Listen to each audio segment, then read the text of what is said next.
Well, we welcome you back to the second segment of the hashtag Brothers of Baseball show right here on the Big Game Christian Sports Network. Mr. P, we appreciate you coming in with that, man. To the dopest engineer on the planet, Big Day. What's going on? Baseball fans all over the globe, you already know what time it is, man. Thank you guys out there for checking your boy out. We have a bit of a grand slam in the making, as I have three family members that I'm about to bring on here in just a second. Before we move any further, though, just in case you missed it in the first segment, we had a very abbreviated review of the first half of the year. And we also had a very abbreviated power rankings along with the hashtag Jabo just a bit outside. The Tampa Bay Rays have fallen down. They are no longer the number one team in baseball. That distinction now goes to the Atlanta Braves, as they, you know what is funny about the Atlanta Braves? Because the three people that we're about to bring on, one covers the Phillies, or two cover the Phillies, and one covers the Marlins. And there was a series that happened out in Philadelphia over the past weekend, and somebody's got bragging rights over the other. But we're going to save that here for just a couple seconds. This is what I need to do. I need to pay these bills. I'm telling y'all right now, use the promo code BGC20, 20% off. Again, SportsCon returns to Dallas July 14th through the 16th at Fair Park in Dallas, Texas. This revolutionary event has been bringing fans together worldwide since 2017, meeting and engaging with professional athletes, personalities like never before. From stars to taste to technology to your favorite brands, they have it all. The BGC code 20 for 20% off. That's 20% off the ticket price by using the promo code, again, BGC20. Tickets, vendor opportunities, head to GoSportsCon.com. Again, that is GoSportsCon.com. Your boy will be in the house this on the 15th.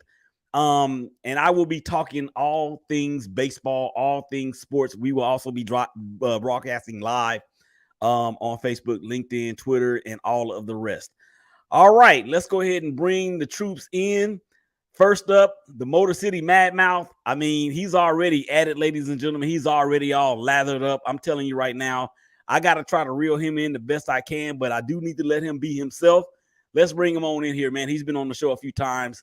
Scooter, what's happening? I love that name, Scooter. Goes back to my hockey days way back when. I'm telling you, you're the first person that's called me Scooter in about 54, 53 years. Goes back a lot older than a lot of people in our audience. Glad to be back, Willie. Really, really glad to be back. Yes. By the way, the series was held in Miami, not in Philadelphia. So you might want to take the track down I-95 to Lone Depot Park, and that's where I covered that series.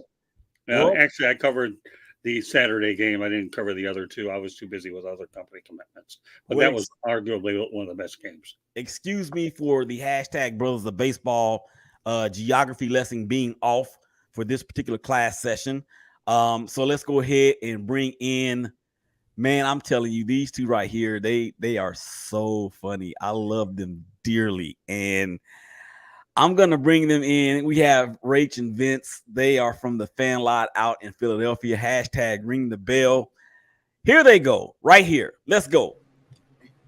Rach and Vince, what's happening? What's going on, Willie? I cannot stop laughing at y'all. I'm telling you. My wife just asked me, well, who's going to be on the show with you? I said, it's going to be Vince and Rach. She said, who are they? I said, you know, the ones I told you about the other day that you said they probably didn't like each other?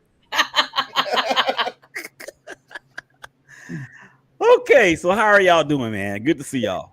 We're doing great. Thanks for having us back. Of course. All right, so let's get to this. Hey, by the way, Willie, if you do have to hashtag the show, at least put I-95. We ain't gonna worry about north or south. I-95 will work. All right, well, it's fair enough. An addendum to the hashtag Brothers of Baseball show geography lesson that is going on. Okay, let's get to this. I have some questions, or actually, I want to recap this series between the Phillies and the Marlins, where the Phillies and the Marlins did battle in South Florida. The Marlins. No, the Phillies. Well, who won the series? Vince, who won the series? You gonna make me say this? I am. Who won the The Phillies won the series. I mean, no, the Marlins won the series 2 out of 3. The Phillies won the series. I seen it. Okay. I had to live through it. You had to live through it. And we should have swept it. Scooter, you guys got a gift that one night when we blew a save. Otherwise, it would have been 3-0. But that's all right. We gave it. Baseball's 9 innings. I know. At least 9 innings from the last time I checked, right? Yeah. Well, our closer blew it. But and Sandy Alcantara, though, in all fairness, had a good game. It was a shame that he didn't get the decision. But you got your win. No problem. We were in a giving mood that night. So if I'm not mistaken, guys, the Marlins are 4-2 against the Phillies this year, right? I believe so, yes. He's just going to keep rubbing that in. No, I'm just reporting the news. I don't make it up now. Although it's not really news, I guess. Oh, by the way, thank you guys out there for checking us out on Facebook, and Facebook. No, just 3 Facebooks. Facebook, and Facebook through my personal page, through the network's Facebook page, through the Shakeback Media Group's Facebook page, LinkedIn, YouTube for myself, and also for Herb and Raj, and for Tribune South. We also have Twitter for it looks like 1, 2, 3, 4, 5 different platforms. I don't know. I can't even name them all. So thank you guys out there for rocking with you folks out there on social media. We're going to get to some comments here in just a second because they are already pouring in. Okay, so let's recap this series. Scooter, you talked about how your closer blew the save and it should have been an 0-3 deal. Are you satisfied with just the 2 out of 3 against a team that went to the World Series out of the National League last year? No question about it, really. When you think about where the Marlins were projected going into the year, remember, this was a 67-win team a year ago under Don Mattingly. They were. You bring on a new manager and Skip Schumacher, Kim Ng, and Don Mattingly did the dirty work for Skip Schumacher.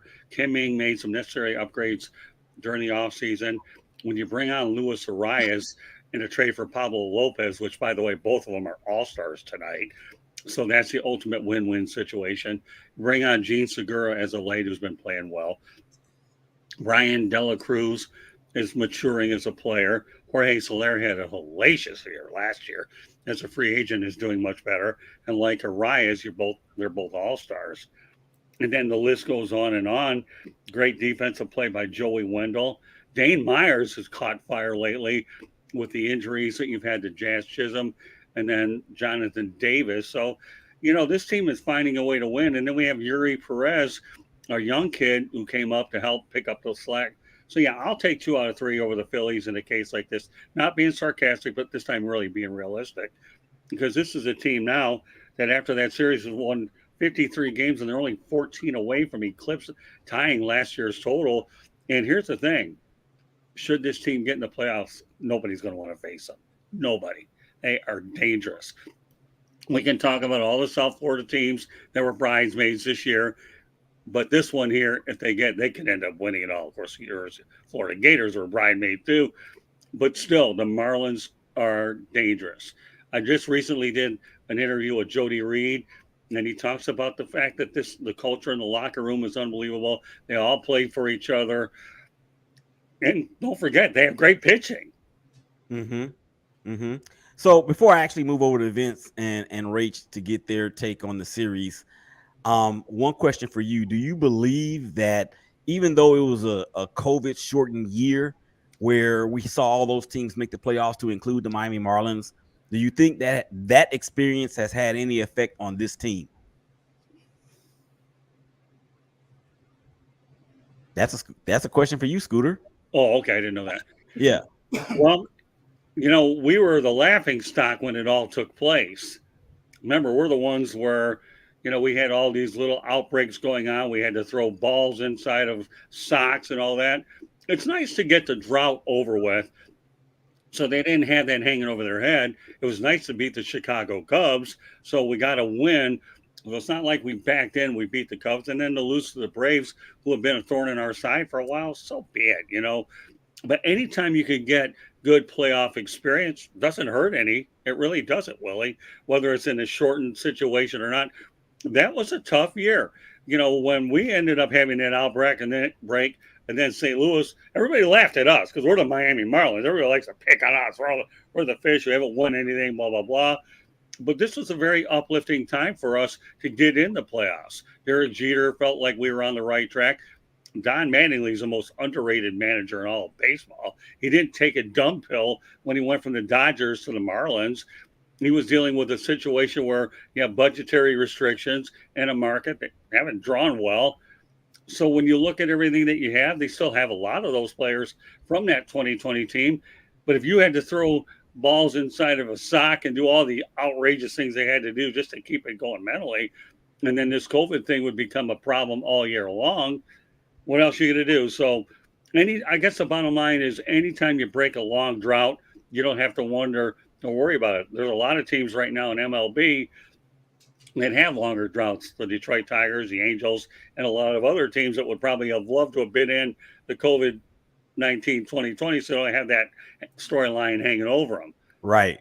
All right. Let me get the Rach and Vince and get their recap of the series. So Vince, let's start with you, man. And I don't want you to, please don't cuss on the Big Cane Christian Sports Network. I don't need you to do that. On here. Go ahead, Vince. Go ahead. So if you're ever a team and you're going in, you just watch what Aaron Nola did, because if he did good the series before, it's going to be a win for you, because he doesn't know how to win games back to back. Ranger has a lingering injury.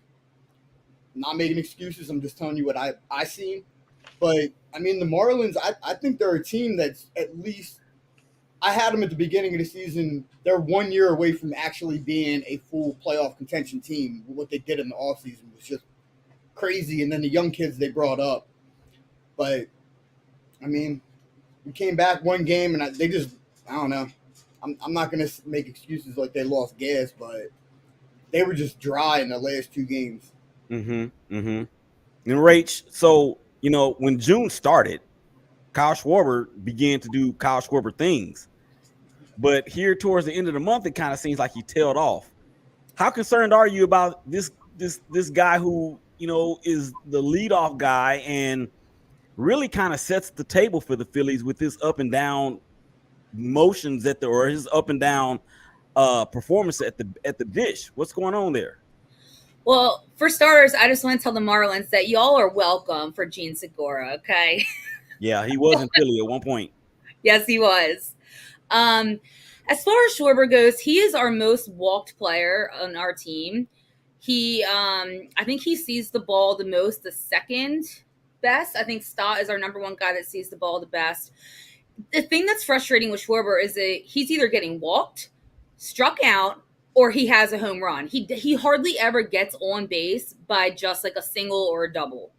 And it's frustrating. And for some reason, he's not been able to find that power swing that we are so used to seeing from him. Yeah, call him the modern day Dave Kingman. I don't care. I mean, Dave Kingman, Rob Deere, for those that are historians of the game, it was all or nothing. And I'll tell you one thing, though, when I look at the Phillies, we talk about All-Star Tuesday. If I had to build a team around any particular person myself, I know Shohei Ohtani is a big name out there. I'd build it around Bryce Harper all day long. I don't care what anybody says. This guy runs into walls. He's got the heart of a lion. And I really, really, truly hope one day that Bryce Harper wins the world championship ring. So, I mean, personally, I just love Bryce Harper. I've seen him play a lot of times. I've never seen a guy work hard, dig for every at bat. He gets hit a lot. But you know what? This guy here could play in any era. Not just today's baseball.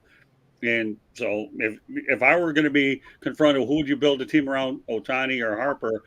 I would say it's a coin toss. And most people would think I'm crazy, because remember one thing, as a pitcher, you wonder how long a guy can play both roles effectively over the course of time. You get what you can get out of him while you have the opportunity. But Bryce Harper, if he stays healthy, there are no telling how many accolades, how many records this guy's going to get. He's hard-nosed, he's blue-collar, and there's nothing not to like about Bryce Harper. And another guy that's doing well for you is Nick Castellanos, a former Detroit Tigers farmhand who's bounced around, and he's found a home in Philadelphia where he plays in a hitter's-friendly ballpark. So you got a couple studs there. You really do. So, yeah, Kyle Schwarber, Dave Kingman, Rob Deere. Yeah, I have the most respect of how they do things in Philadelphia. I really, truly do. Castellanos was my man when he was in Detroit. I love that kid. And then he went to Cincinnati for a little while. I think he went to the Diamondbacks as well. He struggled a little bit when he first got to Philly. I think it was a matter of the culture change and really getting to know his teammates. How has the town embraced Castellanos, especially now that he's been playing well or playing better, Rach? Yeah, so I'm not going to lie. The first season he was with the Phillies, he took a lot of heat from the fans, which you're always going to get if you're struggling in Philly. It comes with the territory. Castellanos has repeatedly said this season, like all last season long, he just was not comfortable. He had a new baby. He changed complete cities, states. He just never felt comfortable. And he said during the off season and working with the team, he finally feels good in his position here. And that's 100% why it shows on his batting. And I completely agree with him. I think he's done amazing at coming back. The fans have wholeheartedly embrace this guy now. I think he gets one of the loudest cheers when his name is announced now, which is huge compared to what he received last year. So Philly loves Nick Castellanos right now. Well, let me tell you, Josh Harrison is a guy that I interviewed in Lakeland before. Here's a guy that you really, really work hard to pull for. He's one of the nicest players I've ever interviewed in my 40 years in the business. He really is. You guys got Gregory Soto, who's up and down, but when he's got his electric stuff going, that's a good pickup for you guys, folks in Philadelphia. But Josh Harrison, how do you not root for this guy? I mean, I've got to know him well. Every time I approach him for an interview request, he's always nice about it. I didn't have the time this time because I was so caught up in a lot of what I was doing with the Marlins because I was working on Jody Reed and Skip Schumacher. But had I have had the time, I would have approached Josh Harrison, and I guarantee you, he would have done it because in baseball, when you're in this business, you build relationships. Yeah, Scooter, let me step in for a second because I want to get y'all's thoughts on the home run derby before the end of the second segment. We only got like a minute left. Okay. So Vincent Rach, I mean, there were no Phillies that were involved in the home run derby. Pete Alonso, he struggled mightily, but Vladimir Guerrero Jr. and Vladimir Guerrero Sr. are the only two father and son duos to ever win that award. What do y'all think about his performance from the home run derby on Monday night? I had him. He did. He picked him from the get-go. He really did. That was my boy last year. I had him picked, and he struggled in that, I think, the third round. But I knew he was due.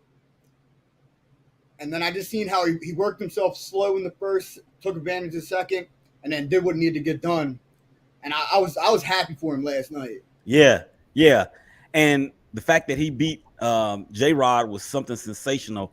But when we come back on the other side of the break, and we're going to go ahead and take a break right now, I want to get Scooter's take on Adley Rutschman from the Baltimore Orioles and what he did before he actually got eliminated. I believe it was in that second round. So y'all mute y'all microphones, turn your cameras off. We're going to come back on the other side of the break. We're going to get to more baseball here in just a second. Willie Epteen Jr., Vincent Rach, Scott, Scooter, Morgan Roth, the Motor City Madmouth. Y'all come on back and holler at us.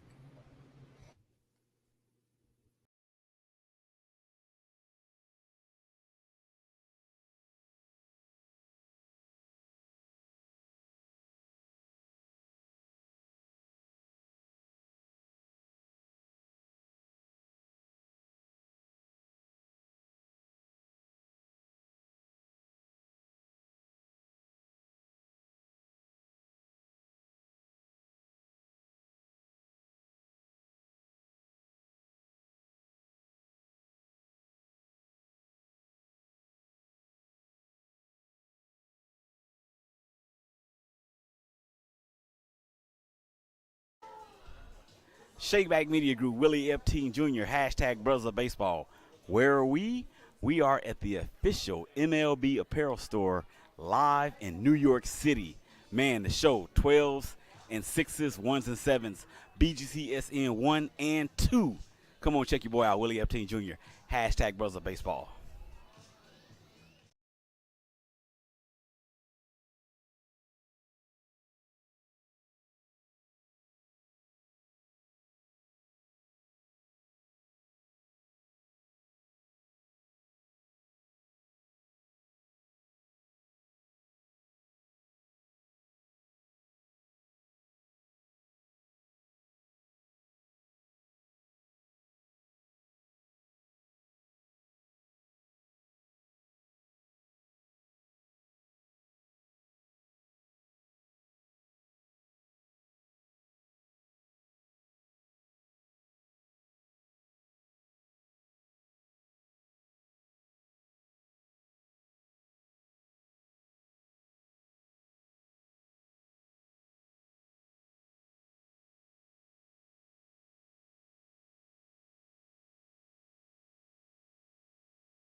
back to the show. Again, the third segment, let's go ahead and pay these bills, is being brought to you by the Big Game Christian Sports Network. That's right. Who is us? We is us. Who is we? We is the Big Game Christian Sports Network. Alexa, start BGC Sports Network. Of course, BGC Sports Network 1 and 2 on Facebook, Twitter, and Instagram. Also on, what's that new one they call it? Threads? Yeah, also on Threads. So make sure you go out there and follow the network out there as well. Welcome back, guys. Let's go ahead and finish up the show real strong. We left off with the home run derby and what Vladimir Guerrero Jr. did, and of course, Senior him and Jr. being the only father-son tandem to ever win that award. But I wanted to get Scooter's take on Adley Rutschman, the catcher from the Baltimore Orioles, and what he did there in that second round. Did you see him go lefty and then righty? Well, I heard about it because I had 108 Stitches baseball talk going on, so I did catch it on the highlights. Being honest with you, I had a baseball show last night, so I could come on this one exclusively. But when you have a switch hitter, okay, and that's unbelievable. He gets 27 home runs, 20? I think it was from the right side.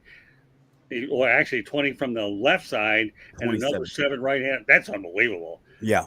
I mean, we talk about power, but multi, what do they call it? Ambidextrous. This takes it to a new level. It really does. For sure it does. And I know that I have never seen anything like that in a home run derby. I've participated in backyard home run derbies before, but nobody's ever done that before. Rach and Vince, anything that you guys want to add to Rutschman's performance in the home run derby?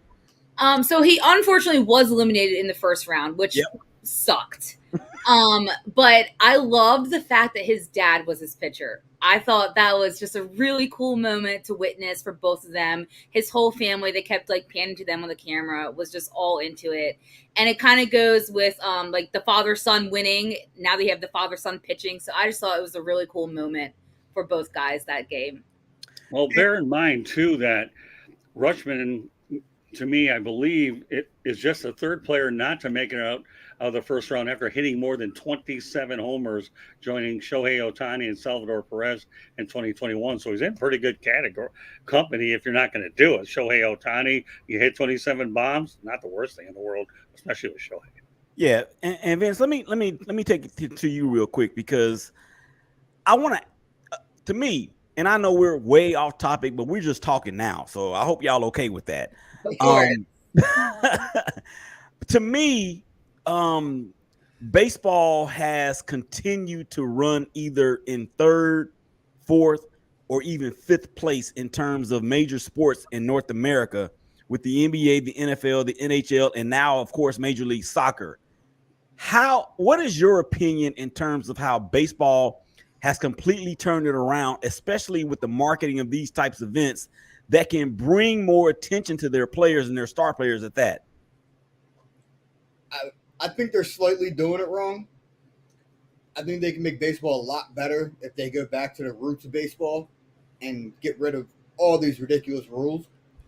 But I don't really have a solid answer on that, to be honest, man.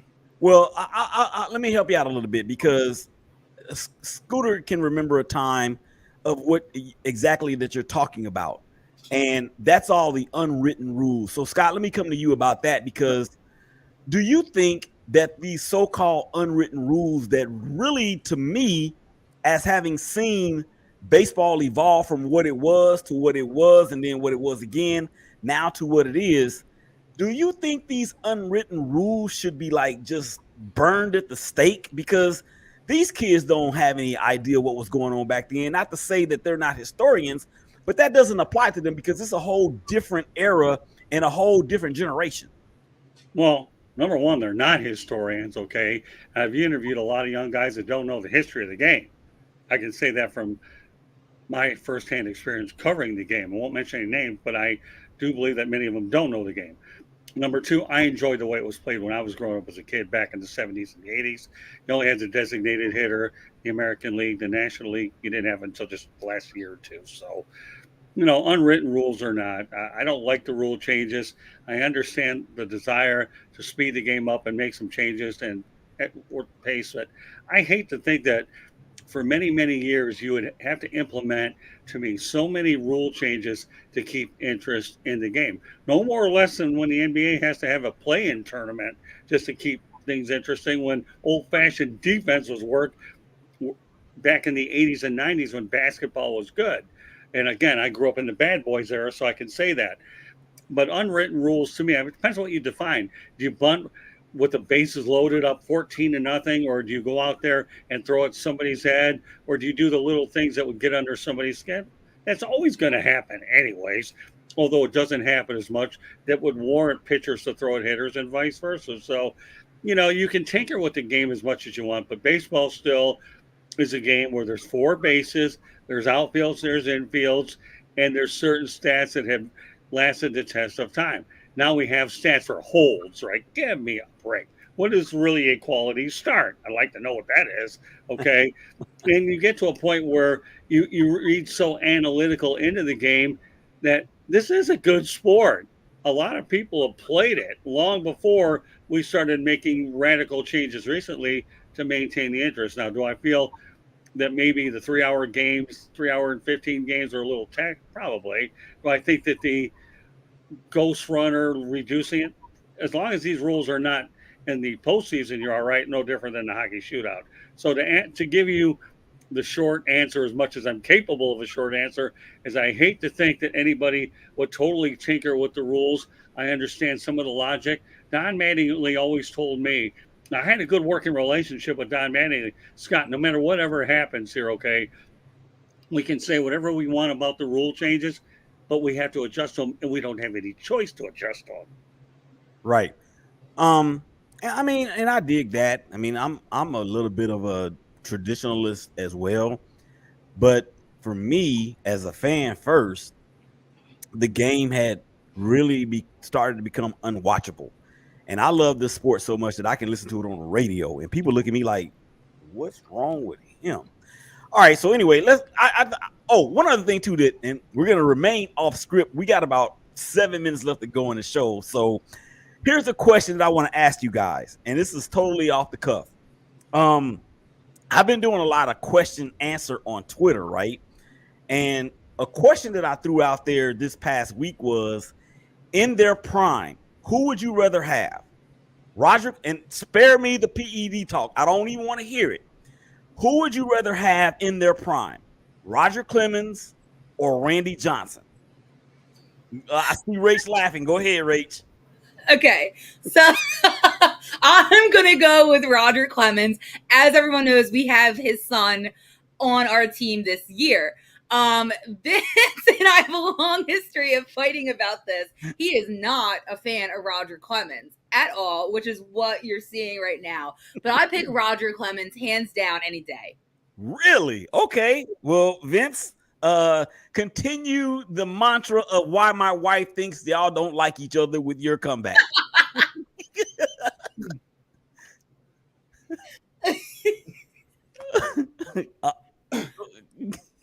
You try not to cuss. Go ahead. It's okay. It's okay. Polar opposite. I don't think the hype for the Clemens lived up to what it was. And I have to go with the other option because I think he's way better. And I don't think they compare to each other. Uh-huh. I mean,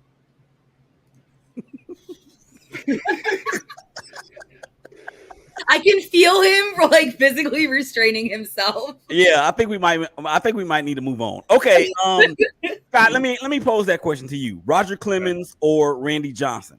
Well, let me make one other point I forgot before. Okay, I don't like combined no hitters either. Just so you know. All right, so which is ruining the game. Now, I don't, but we'll leave it at that. Now, yes, to answer your existing let's get to it. Okay, I'll go Randy Johnson. If you don't believe me, ask John Kruk, who got the heck out of a way during the All-Star game when he had to face him. the bird that got hit.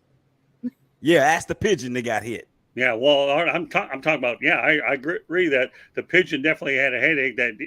That mark my word, there'd be no medication they could get rid of. But I would take Randy Johnson all day long. And you know what? I think I would take Randy Johnson as well. And it's not because I'm completely throwing out the alleged PED use, the widespread of its use during that time. People were really clapping back at me on Twitter saying, well, how can you make a comparison, or how can you say that? They took it. I understand that they took it. Major League Baseball didn't test for it. Major League Baseball turned a blind eye to it because Major League Baseball made a tremendous profit from it. So I don't want to hear that nonsense. But I would take Randy Johnson because at 6'10", 6'11", coming downhill off the mound, the way that the mound was set up at that time, it was and just his fastball alone. But Randy really only had 3 pitches, y'all. He only really had 2 pitches, which is the fastball and the slider. And the slider was at 94 miles an hour itself, while his fastball, of course, bordered on 100. I understand Clemens and Clemens he wasn't really well liked, in my opinion, by the media. And Randy Johnson, he was just that dude that you just wanted to go and have a beer with. And Randy Johnson's like having Jack and the Beanstalk throw at you. Right. And if you went to have a beer with Roger Clemens, in my opinion, you would have to prepare to drink some Jack Daniels and some Kentucky Derby and even some Mad Dog 2020, and then you got to bring your boxing gloves because you might get in a bar fight. That's how I look at Roger Clemens. Well, Mike Piazza wasn't having a beer with him anytime soon. If you wonder where those bats were going in the World Series, all the cracked bats, we'll leave that alone. Right. All right, guys. So let's look ahead real quick to the end of the year, to the second half of the season. I have one question for each of y'all, and we need to get to these social media comments. I need this to be as brief and short as possible, because Scott, what is it going to take for the Marlins to make a realistic run to the postseason? Continued pitching and timely hitting. How about Sandy Alcantara? He's going to have to turn it around too, but there's a lot of pitching that has picked up for him all year. But yeah, to get Sandy Alcantara, and don't forget Johnny Cueto could be coming back too. Johnny Cueto, man, he's like the Louis Tiant of the current age with that with the shimmy on the backside of his windup. All right.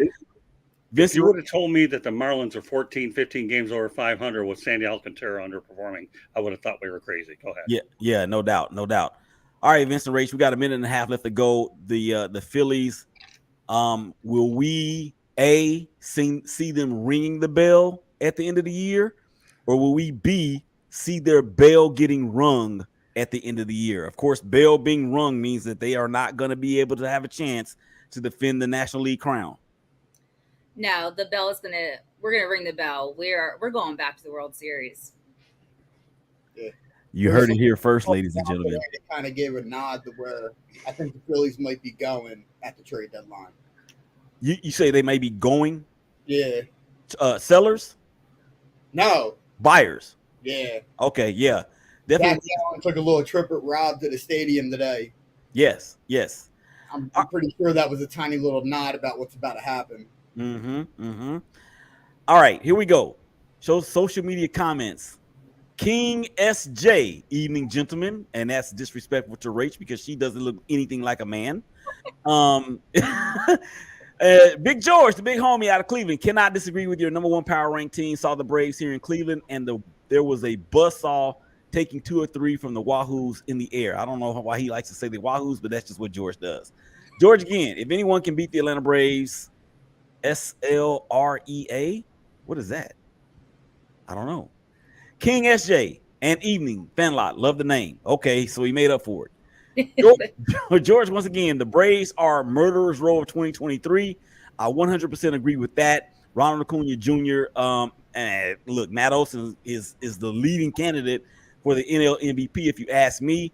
George again says, you want a wow factor, a ball club in 2023. Watch the Braves. You'll be amazed. You don't have to tell these guys that they're Phillies and Marlins fans. So, yeah. And one more from George. He says, analytics and ways have filtered baseball into nothing but statistics. What has happened to the fun element of the game? I think they're trying to bring it back with the kids and what they're doing with all of that. All right, that's it. We got to get out of here, man. We are way over time. Up next, Ace and Club. Man, y'all make sure y'all check them out. For Willie Epstein Jr., Scooter, and Vince and Rach, this has been a hashtag Brothers of Baseball show. Y'all take care of each other. Y'all hug each other, and we'll holler at y'all again real soon. Peace. We out.